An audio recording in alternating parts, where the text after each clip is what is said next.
Thiruvananthapuram medical കോളേജിലെ pathology ലാബിനെതിരെ വീണ്ടും ആരോപണം. ശസ്ത്രക്രിയ കഴിഞ്ഞ ബയോപ്സിക്ക് നൽകിയ സാമ്പിളും റിസൾട്ടും കിട്ടിയില്ലെന്നാണ് ആരോപണം. തുടർ ചികിത്സയ്ക്ക് വേണ്ട റിസൾട്ടിനായി മെഡിക്കൽ കോളേജിൽ കയറിയിറങ്ങേണ്ട അവസ്ഥയാണെന്ന് കഴക്കൂട്ടം സ്വദേശി ഭുവനചന്ദ്രൻ പറഞ്ഞു. നേരത്തെയും പാത്തോളജി ലാബിനെതിരെ നിരവധി ആരോപണങ്ങൾ ഉയർന്നിരുന്നു. ടെസ്റ്റെല്ലാം നടത്തിയിട്ട് എന്നെ RCCയിലേക്ക് ഒന്ന് റെഫർ ചെയ്തു.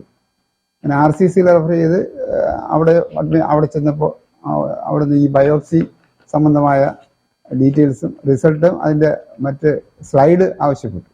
ആ സ്ലൈഡ് വാങ്ങി അവിടെ ഹാജരാക്കണം എന്ന് പറഞ്ഞിട്ട് തുടർ ചികിത്സ ചെയ്യണമെങ്കിൽ അതിൻ്റെ ആവശ്യമുണ്ടെന്ന് പറഞ്ഞു. അങ്ങനെ അവിടെ ഞങ്ങൾ 3-4 പ്രാവശ്യം ബന്ധപ്പെട്ടു.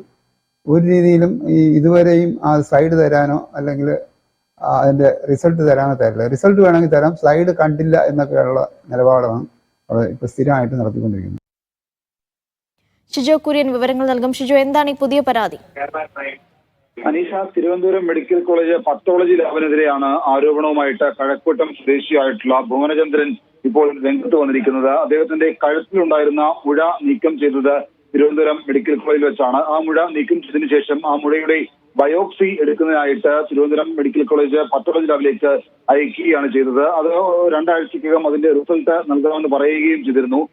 ഈ മുഴ മാറ്റിയുള്ള ശസ്ത്രക്രിയ കഴിഞ്ഞ ഏതാണ്ട് 2 ആഴ്ചയ്ക്ക് ശേഷം ഭുവനേന്ദ്രൻ നായർക്ക് മറ്റു വയറിനും മറ്റുമൊക്കെ ശാരീരിക ബുദ്ധിമുട്ടുകൾ ഉണ്ടാവുകയും വീണ്ടും മെഡിക്കൽ കോളേജിൽ അഡ്മിറ്റ് ആവുകയുമാണ് ചെയ്തത്. അതിനുശേഷം മെഡിക്കൽ കോളേജിൽ നിന്ന് RCCയിലേക്ക് ഭുവനചന്ദ്രനെ റെഫർ ചെയ്തു. RCCയിൽ ചികിത്സയിലിരിക്കെയാണ് തന്റെ കഴുത്തിലുണ്ടായിരുന്ന മുഴ ബയോപ്സിക്കായിട്ട് അയച്ചിട്ടുണ്ട് എന്ന വിവരം ആശുപത്രി അധികൃതരെ അറിയിച്ചത്.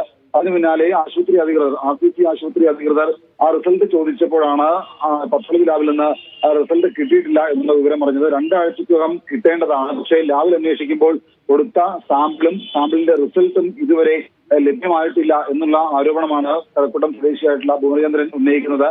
ലാബിൽ ചോദിക്കുമ്പോൾ ഇത് ലാബിൽ നിന്ന് കളഞ്ഞുപോയി എന്നുള്ള മറുപടി ലഭിച്ചതായിട്ടുമുള്ള ചില കാര്യങ്ങൾ ഭുവനചന്ദ്രൻ പറയുന്നുണ്ട്. അദ്ദേഹത്തിന് അടുത്ത ഈ മാസം 5-ാം തീയതി വിശദമായിട്ടുള്ള പരിശോധനയ്ക്ക് വീണ്ടും ആശുപത്രിയിൽ പോകേണ്ടതാണ്. അന്ന് പോകുമ്പോൾ ഈ റിസൾട്ട് വേണമെന്ന് ആശുപത്രി അധികൃതർ പറയുകയും ചെയ്തിട്ടുണ്ട്.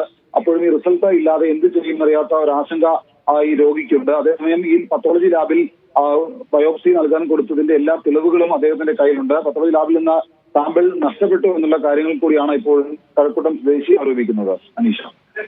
ശരി, ഷിജോ കുര്യനാണ് വിവരങ്ങൾ നൽകിയത്.